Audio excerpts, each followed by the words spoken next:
Edward Taub is the host. Okay, there we go. Yeah. So this started with the concept of you're telling a Jewish doctor about Lamed Bavniks. Yes. And you're assuming that I remember what it was I was talking about. But, which sent me to Sage's website after I did a Google search on the concept. Yeah, yes. And I told you the story of Mr. Schiltzinger. I think he was my fifth grade Hebrew teacher who told me the story that he understood would enchant his students. So he told us the story of the Lamed Vavniks. And then years later, I found a book about them. I shared it with my son. I think I still have it on the bookcase. And a lot of people look at that twice high number with an understanding, especially those who have heard of the Lamed Vavniks. And here this woman comes along, and we both embrace her recognition, and we should find out what that means to her, by the way, and how she discovered that. I've never, thought of asking her yet.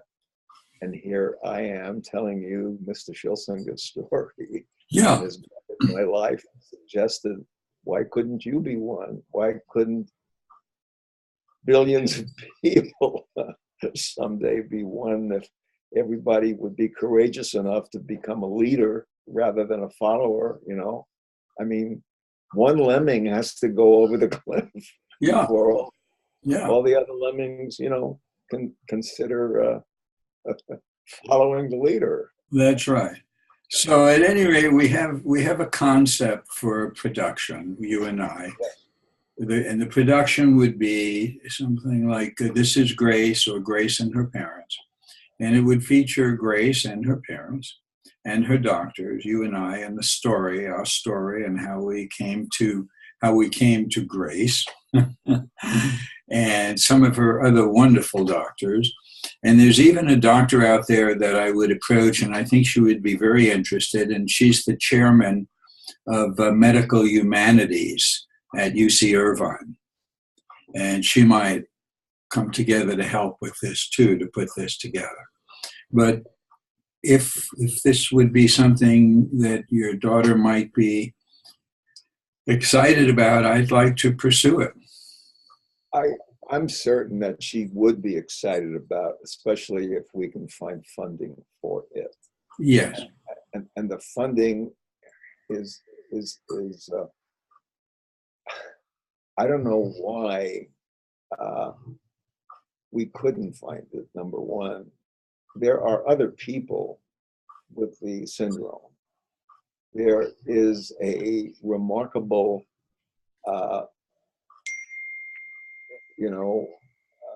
availability of knowing who the people are today who keep adding to the literature.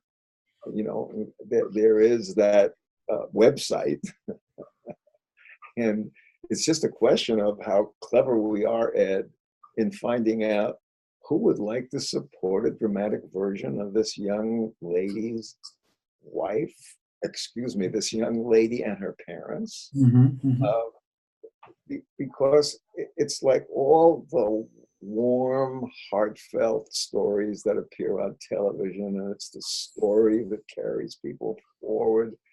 And Danlos can make a lot of money, just like the Heart Association does, by putting it out there. However, so it's a good idea, and we should do it. Now, then the question is only how do we put it together? And the great thing is that we have Grace's mother who would love this. Mm-hmm, mm-hmm. So she becomes a co-producer as mm-hmm, well. Mm-hmm. And she takes a lot of responsibility. The whole thing, it's in the genes. So to write up an initial pitch, we would need Tracy's And yes, absolutely. expertise. And all we have to do is, hey, Tracy, we want to pitch this to you and And we Michael. want I'll to pitch say it. that. Yeah. And then what you do is write a couple of paragraphs, Mhm. pitch the concept that we're talking about right Mhm. now, Mhm. because there obviously are a number of people who have a variety along the, stage of going from, I can do this with my thumb versus whatever. And you're deserving of understanding, even though I never understood it the way you've understood it.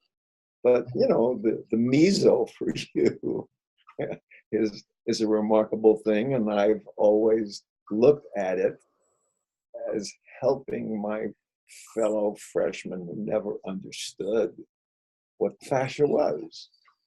I understand. And fascia So is what the egg, after the sperm penetrates it, allows things to fill that magical balloon. I mean, we would certainly have, as part of the production,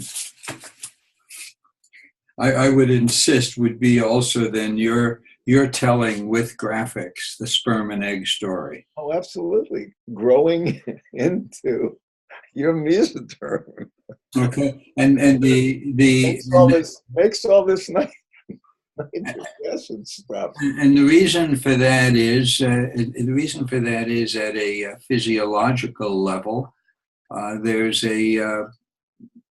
There's a quirk in the DNA that leads to Ehlers-Danlos, and I hesitate to say a defect or a disorder. Well, it is disorderly, but I hesitate to say a defect since, again, at least theologically, we are all part of God's plan. And maybe part of God's plan for Gracie and Sage is to help bring grace to others. All of that, all of that. I mean, again, uh, it's it, it's easy to do. It's just a question of doing it with other good people, Oh, of course.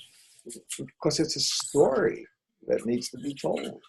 And I really, The really, Bible, what do they call the Bible? The greatest story, or something like that.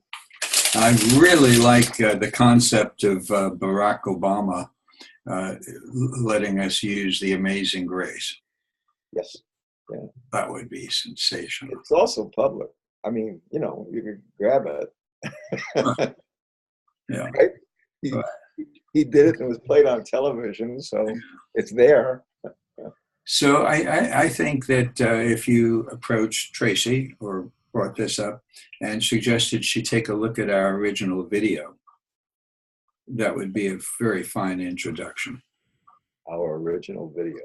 The video we did with Sage and Grace and her I husband. don't remember it.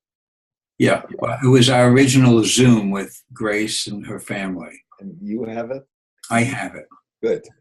and it's sensational. No, that's wonderful. That's wonderful. See, I mean, again, you are a conscientious person. Well, the video needs editing, but That doesn't matter. That's what Tracy does. that's what Tracy does. That's And right. that's what Tracy does. And So we got to capture them.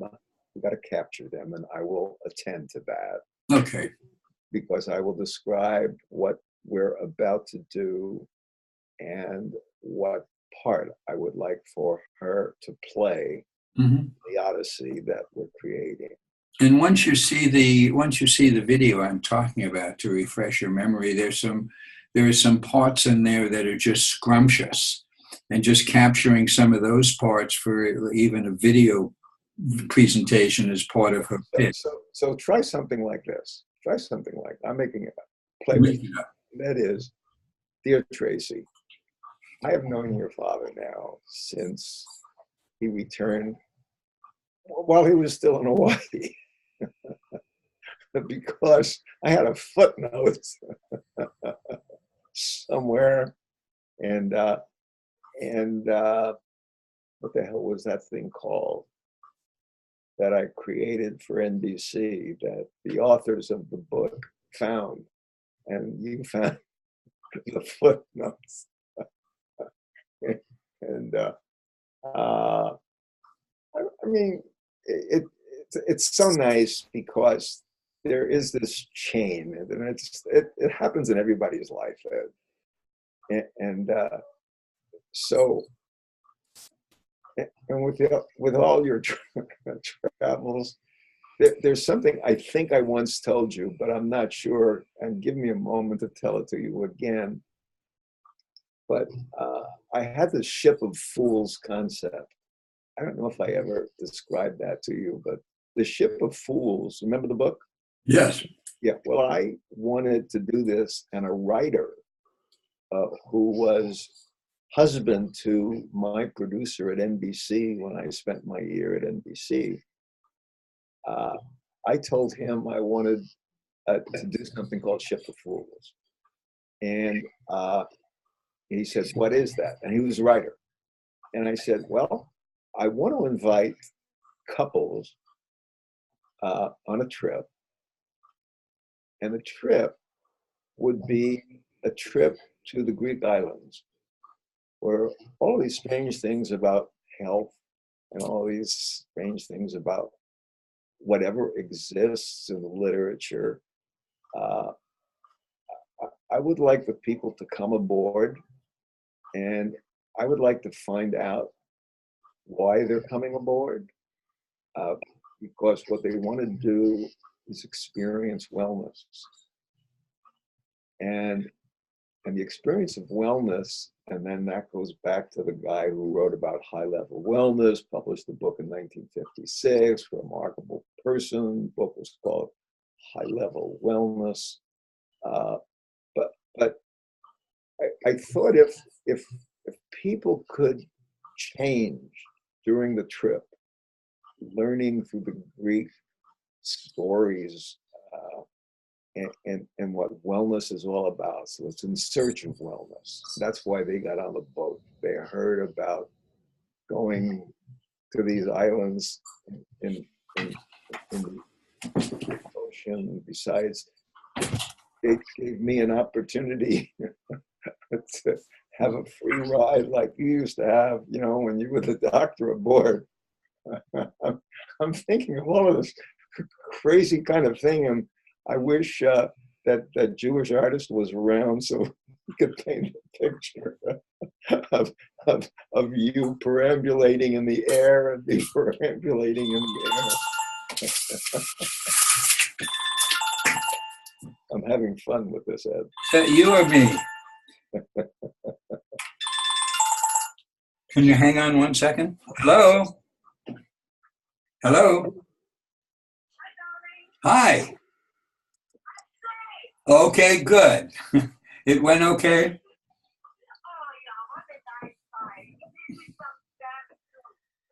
Somewhat? Okay, good, honey. Bye. Thanks for checking in. Bye. Bye. That was Anna Lee. This Hawaiian guy offered on the internet 35 free guavas to anyone because he had just picked them from his tree. And he even had a recipe for jam that he learned in Hawaii.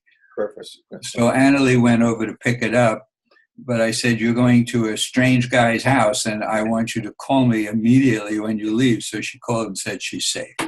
That's good. So here again, another thing went in and out just now, and there are so many people who would have changed during this trip, and it all came from my reading The Ship of Fools. Mm-hmm. And yes, how foolish it is to think the way people sometimes think. And going back to the early Greek stories about health and wellness and healing and all of the stuff. It's like going to the American Indians and I'm picking the early Greeks. It doesn't really matter. Everybody understood that there was wellness, but the first guy to write about it in that concept of here you are, it's hemispheric, and John Travis. minus 10 is you're very sick. and, and minus 1 is a lot better. And then you're in this 180-degree thing, and then you get to 0. And once upon a time, Ed, you remember that the World Health Organization said health was the absence of disease. Yeah. But this guy comes along and talks about high-level wellness, Right, and adds that other 90 degrees. But it's easy to understand, doctors to understand, is really near death, minus 10, cardiac problems. And then, because of that witch outside of London coming up a digitalis leaf, she could bring people up to 0. Okay. Now, who was going to come along and take responsibility and actually put the picture up of moving into +1 all the way to +10? And lots of people, without even knowing about that 180 degrees and not even knowing about the book in 1956 called High Level Wellness, it's there. I mean, so again, the wonderful thing is the mother, the father, the daughter are just like so many others with whatever disease they have. So it's not a book even about this disease. It's a book about whatever it is that is part of the world of medicine. It's part of the world of practitioners, whether they're, it doesn't really matter, the Indian dance or whatever, but people always sought, even the witch outside of London who had a cure for dropsy. Now I'm just talking like a funny historian that used to teach me how marvelous the idea of medicine was, and reading the Microbe Hunters, really gave me a good sense of blue and hope. So Ed, all I want you to do is what you got in your head right now. And then because you have the talent, we want to bring this story about wellness, which really is here. I mean, because they're well. The mother really is well. Never had a college education, which means you could be very, very smart, even if you don't have degrees. Everything is perfect about this story because it has so many innuendos. But it really needs a wonderful, wonderful director and a wonderful, wonderful writer to kind of bring all of these things together meaningfully, so that people watching the story have Obama's concept of hope. And hope is eternal in the human breast and should be. Yeah. But it can't happen with Trump at the controls. No, it can't. No, it can't. We'll leave him out of the book. Yeah, okay, we'll leave him out of the book.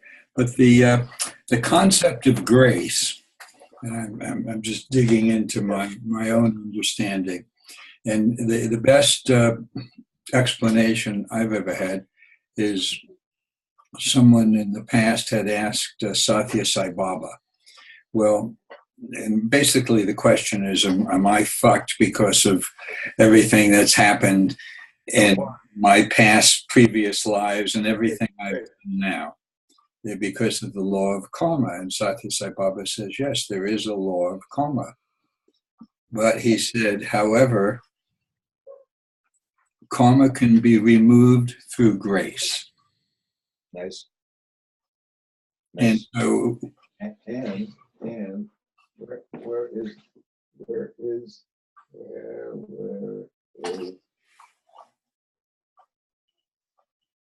What do you have on your cheek, for God's sakes? What's that?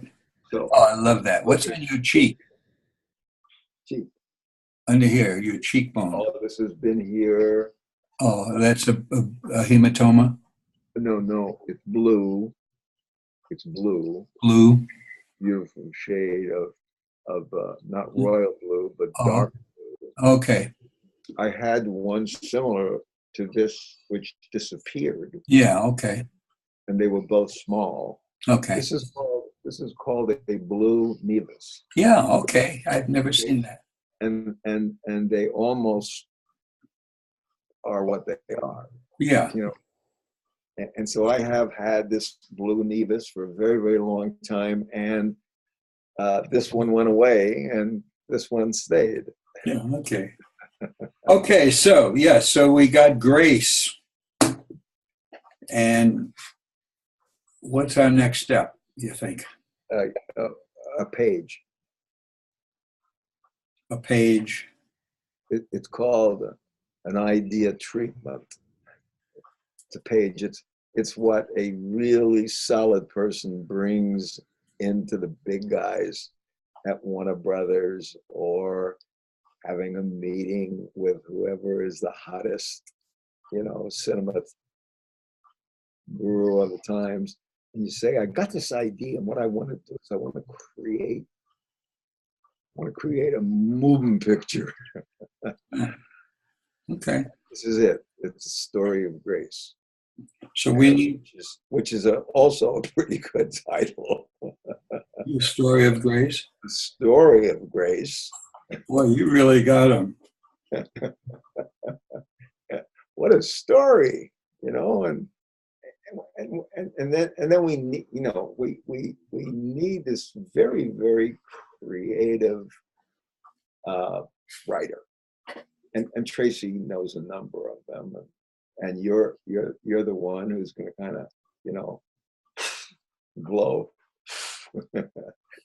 Your wind is God, blew Ruach Hashem into Adam, who was just kind of lying there like Pinocchio, and suddenly God, by bringing the Spirit into Okay, Adam. so why don't you cogitate on how to go about getting Tracy involved? I'm going to get her excited. Okay, good. And then I'll speak with Letting her know that you're coming up with a one-page treatment that is solidly based on so many things that Ed and I are going crazy with the opportunity of presenting this. I can even, sometimes I sit in the theater and there's this thing on the screen, and because you can't tell what it is, sometimes you think it's a finger, but it's what's up there on the screen before it starts at any one of the theaters one goes to, and it's like shadowing on a sheet with a light, with your fingers. Well, here again, we're into shadowing thoughts right now, and what will come out of all of this because of this remarkable young lady. It's doable. It's doable.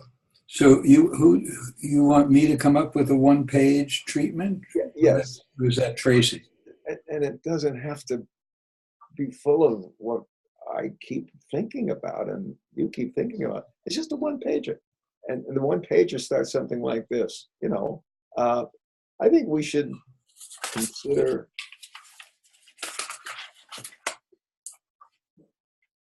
doing a picture for anybody who is sick, because doctors are really thrilled when somebody is sick and comes to them, like every healer that ever lived. And the concept that you and I know is that people really heal themselves, and doctors help. Because there are so many stories of cancer going away, and who knows if any one of them is real. But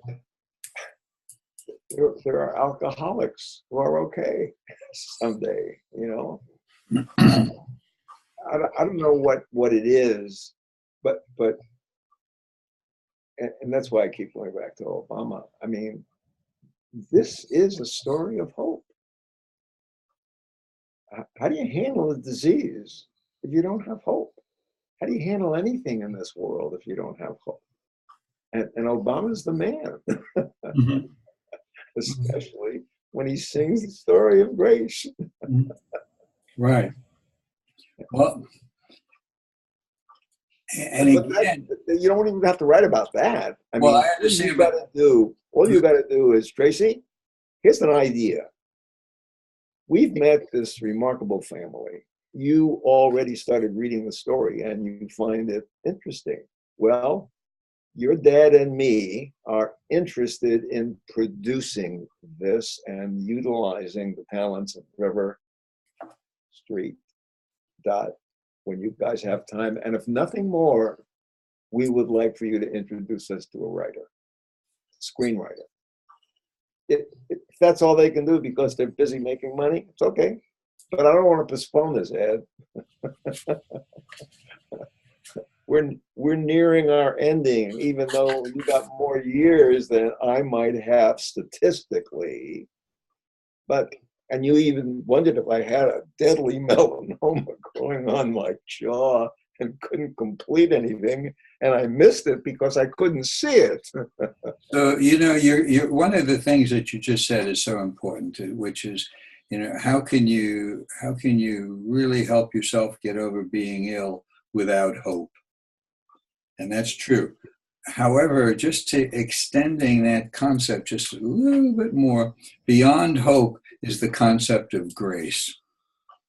By being the best person I can, by realizing I'm part of God's plan, however it is I envision that dimension, by helping others, by being kind, by being gracious, having gratitude. This is how grace flows to us. And that grace then becomes the nubbin of healing, the fulcrum for it. Because when you look at what's happened since John Travis talked about wellness, when you look at what's happened on the spectrum, so that was about mid-'80s, mid-'70s. 70s. Okay, mid-'70s, right. So in the late 70s, that's when I introduced integrative medicine. And I introduced it as a field which you wrote the foreword for. We introduced it as a field that is inherently as spiritual as it is scientific. We didn't define what spiritual meant other than having this concept, this notion there's something greater than us. There's some greater good. But again, ruach. Mm-hmm. Ruach is what the Hebrew word was that God blew into. Yeah. So ruach is spirit. Mm-hmm. And I remember missing all of that when I was a young Israelite because it was not about that. So God blew this breath. And there's a paragraph that I wrote in my last book, The Wellness Solution, with the Nobel Prize winner. And we stated, if you believe in God, or whether you believe in God or whether you believe in evolution, the molecular form of God's breath is nitric oxide. And that's from a Nobel Prize winner. So that is Ruach right there. Yep. But what I was getting at is, so we did this integrative medicine work in the late 70s. You helped me put together an infomercial in the early days in which we talk about stress and integrative medicine. And what's happened with integrative medicine since, you have people come along like Andrew Weil and Mark Hyman and others who've put together integrative medicine and functional medicine. But it's really a mishigas. it borders on quackery and fakeism, and in many instances really bullshit. They've taken a concept of integrative medicine with uppercase I and M, like a proper noun, like art and spirit and God, beauty. They've taken that and they've commodified it. And the commodification of the concept into functional medicine, holistic medicine, integrative medicine, with all this mishigas, it demeans the true basis of medicine. It demeans the scientific basis of medicine as well as the spiritual basis of medicine. So basically what you and I have always understood is the purity beyond the words, the purity beyond the medications. And we've always fed that passion as we talk and as we interrelate. So every time I swim, Yes. I start with a concept. And the concept I've shared with you before is there is a Lord of the universe.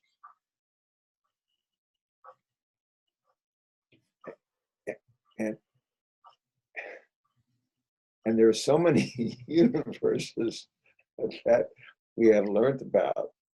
So, maybe they constitute the 36. Maybe there are 36 universes that one person put. So without my going crazy, so I start every day, dear Lord. I don't have to say dear Lord of the universe. Dear Lord, dear Father, dear Mother, dear brother, dear Sylvia. I'm identifying what I just said. Dear Nathan, dear Herbert, I love you. Because they were around when I kind of grew in my mother's abdomen. And then I have, as I've told you, all of these words that are descriptive, like wonderful. And it's that double entendre that kind of fills my mind at the time I say I am wonderful. And I started this nonsense with a couple of medical students who really thought they were stupid because they felt stupid when a smart-ass doctor said, well, what do you think? And then they said something, and I even knew somebody who called a medical student stupid in front of the patient. So even the people who play tennis and talk to themselves after they miss it went out of the line. They say to themselves, why do we do that to ourselves? Instead of noticing all the things we could say to ourselves. Yeah, and when we say we're wonderful, we are saying also we are full of wonder. Yeah, that's it. And show me the person who understands a little bit about embryology or any other ology that speaks of knowledge, that we either know or don't know yet. But that's the nice thing. I mean, more knowledge keeps entering the universe of the individual person. And that's so exciting because everyone has a chance to know, but only by knowing. Yeah. And people stop. Okay. I will sometime over the next. Keep it very, very simple because it's just so full. Mm-hmm. But basically, I think that I think, you know, yeah, just throw in a list of books at the end, you know. But you know, I think, and your dad thinks that this person, you know, whose story captured your imagination is worth a documentary. And I think your dad and I would like to produce it, and we'd like your advice about doing this with River Street or whoever River Street knows who might get excited. I don't want to lay it on her, but she's always said, Dad, I really want to do a worthwhile documentary someday. And I think this could be the one.